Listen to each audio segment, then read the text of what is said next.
Alonso est sur le podium grâce au moteur hybride que j'ai construit mon ange. Voilà une belle façon, ou du moins une façon très originale, de décrire en quelques mots ce Grand Prix du Qatar.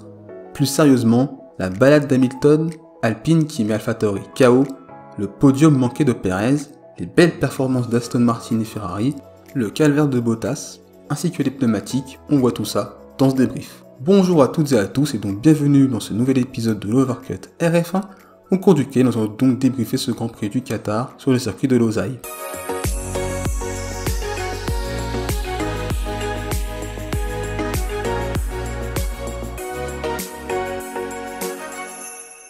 Nous allons tout d'abord évoquer le vainqueur de ce Grand Prix, Lewis Hamilton, mais au vu de la configuration de départ, avec Max Verstappen qui partait 7ème et Valtteri Bottas 6ème, puisque les deux étaient pénalisés, et on y reviendra plus tard, plus une Mercedes très compétitive par rapport à la Red Bull, et bien le Britannique a fait le travail, puisqu'il a été tout d'abord l'auteur d'un très bon départ, qui lui a donc permis de conserver la tête de la course, et par la suite il a déroulé son rythme, en n'étant jamais inquiété par Verstappen, et il semblait être en totale gestion, en total contrôle. Il lui a donc suffi de se calquer sur la stratégie de Max Verstappen pour gagner fort logiquement ce Grand Prix, la 102e victoire de sa carrière. Max Verstappen qui finit donc deuxième et qui avait été pénalisé de 5 places sur la grille de départ pour non-respect d'un double drapeau jaune à la suite de l'incident de Pierre Gasly en qualification. On savait que la Red Bull était un tout en dessous de la Mercedes et cette pénalité de 5 places ne l'a clairement pas aidé. Il est malgré tout l'auteur d'un excellent départ puisqu'il parvient à gagner 3 places, il passe rapidement Gasly, auteur d'une erreur dans le dernier virage, puis au tour suivant il dépasse Alonso. Il se retrouve alors deuxième dès le 5e tour. Le pilote néerlandais a donc été l'auteur d'une remontée express. Par la suite, il ne sera jamais une menace pour Hamilton, et il va donc effectuer une stratégie à 2 arrêts, et il parvient à obtenir le point du meilleur tour en course. Ainsi, l'écart diminue au championnat du monde des pilotes, puisqu'Hamilton revient à seulement 8 points de Max Verstappen à 2 courses de la fin. On peut donc considérer que c'est une saison au cours de laquelle il y a pas mal de rebondissements, puisqu'avant la qualification sprint du Brésil, la lutte pour le titre semblait actée, et là, elle est plus que relancée. Mercedes a donc su inverser la tendance face à Red Bull en étant plus compétitif au Brésil et au Qatar. À Red Bull de trouver les solutions pour de nouveau être dans le coup, mais le prochain Grand Prix sera en Arabie Saoudite sur le circuit de Jeddah qui sera donc un circuit urbain très rapide et qui semble donc également être un circuit plus avantageux à Mercedes. Un week-end absolument pas raté pour Hamilton et Mercedes puisque selon moi si Verstappen parvient à marquer plus de points qu'Hamilton à Jeddah, hors problème de fiabilité à Abu Dhabi, Verstappen sera selon moi champion puisqu'avec plus de 10 points d'avance à l'issue du Grand Prix d'Arabie Saoudite, il pourra se permettre d'être 3ème, ce qui ne serait pas compliqué au vu des performances des monoplaces cette saison. Nous allons maintenant évoquer Alpine, et c'est un incroyable week-end de la part de l'écurie française, puisqu'Alonso finit 3ème et Ocon 5ème. Alpine met un 25-0 à AlphaTauri dans sa lutte pour la 5ème place au championnat du monde des constructeurs, et c'est donc une excellente opération pour l'écurie française. Nous allons tout d'abord évoquer Alonso, qui a donc été l'auteur d'une course absolument extraordinaire. Il a tout simplement été incroyable, le pilote espagnol au Qatar. C'est donc le 98e podium en F1 de sa carrière, et son premier depuis la Hongrie en 2014. Fernando Alonso a donc été l'auteur d'un très bon départ, et d'un joli dépassement sur Pierre Gasly durant le premier tour. Alpine a affiché durant ce course un excellent rythme. Ses seules menaces auront été Perez et Bottas à un moment de la course. Il a tout simplement été impressionnant, mais on l'a vu, l'Alpine était très bien en essai libre, très bien en qualification, mais j'aurais plutôt imaginé que ce soit Gasly qui a un tel rythme. Comme au Brésil, Alonso a donc fait une stratégie audacieuse à un seul arrêt, qui aurait pu mal finir au vu des diverses crevaisons qu'on a pu voir durant le Grand Prix, et j'évoquerai cela plus tard. Mais la virtual safety car due à l'immobilisation de la voiture de Nicolas Latifi en fin de course lui permet d'assurer ce podium, puisque pas sûr qu'il aura pu tenir, puisqu'il devait être extrêmement précautionneux avec ses pneus durs qui ont fait 34 tours.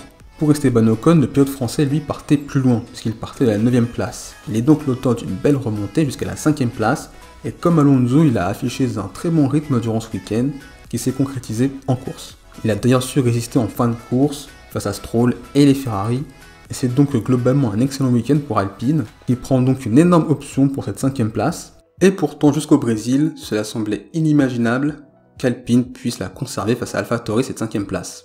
4ème, on retrouve donc le pilote Red Bull, Sergio Perez, qui après des qualifications absolument catastrophiques, a donc réalisé une belle remontée.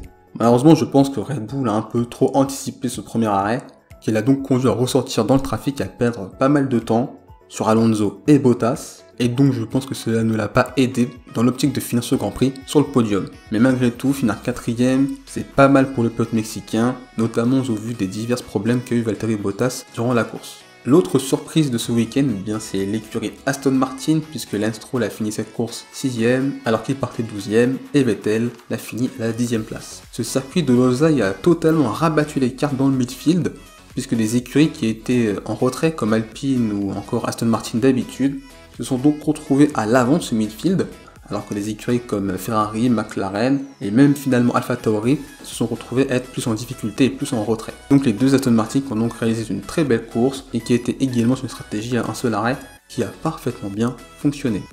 On évoque maintenant les Ferrari qui ont donc fini 7ème pour Carlos Sainz et 8ème pour Charles Leclerc. Comme dit précédemment, Ferrari a donc été plus en difficulté sur ce circuit de Losail. Ce n'était clairement pas la troisième force du plateau, comme ça avait été pourtant le cas au Brésil par exemple. Eux aussi ont également tenté une stratégie à un seul arrêt qui a fonctionné. Malgré ces difficultés relatives de Ferrari au Qatar, l'écurie italienne marque plus de points que McLaren et c'est donc malgré tout une bonne opération pour Ferrari dans sa quête de la 3ème place du championnat constructeur.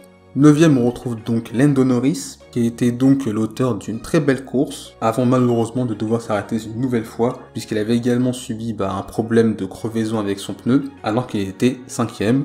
Et donc c'est dommage pour le pilote britannique, et pour McLaren, ça aurait donc fait de gros points pour McLaren, notamment face à Ferrari. Hors du top 10, je souhaitais donc évoquer les AlphaTauri, et c'est donc l'énorme déception de ce week-end, avec Gasly qui finit 11ème et Tsunoda 13ème.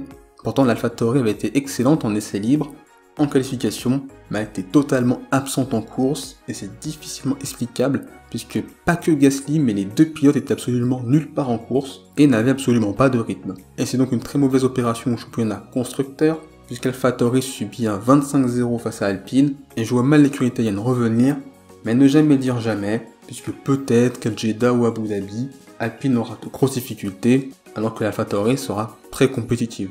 Et je souhaitais également évoquer Valtteri Bottas, dont la course a été un vrai calvaire. Il a tout d'abord été l'auteur d'un départ catastrophique, puisqu'il perd 5 places. Comme circonstance atténuante, on peut considérer qu'il partait du côté sale de la piste, et que dans cette zone-là, il y avait pas mal de poussière et de sable, ce qui peut donc expliquer cet envol compliqué. Il se retrouve alors 11ème, il a du mal à remonter, mais cette situation où il est dans le peloton et loin des leaders, le contraint donc à tenter cette stratégie à un seul arrêt, pour espérer obtenir un bon résultat. Car selon moi, sans ce mauvais départ, je ne pense pas que lui et Mercedes auraient tenté ces stratégies à un seul arrêt. Ils auraient fait la même stratégie que Verstappen et Hamilton, c'est-à-dire une stratégie à 2 arrêts. Malheureusement, les pneus n'ont pas tenu, puisque le pilote finlandais subit une crevaison à l'avant gauche au 33e tour, ce qui ruine totalement sa course, et il abandonnera 6 tours plus tard. Comme je l'ai dit, le moment clé de sa course, eh bien c'est ce départ totalement raté, car comme Mercedes se bat avec Red Bull pour la première place au championnat constructeur, eh bien Mercedes veut que Bottas marque le plus de points possible.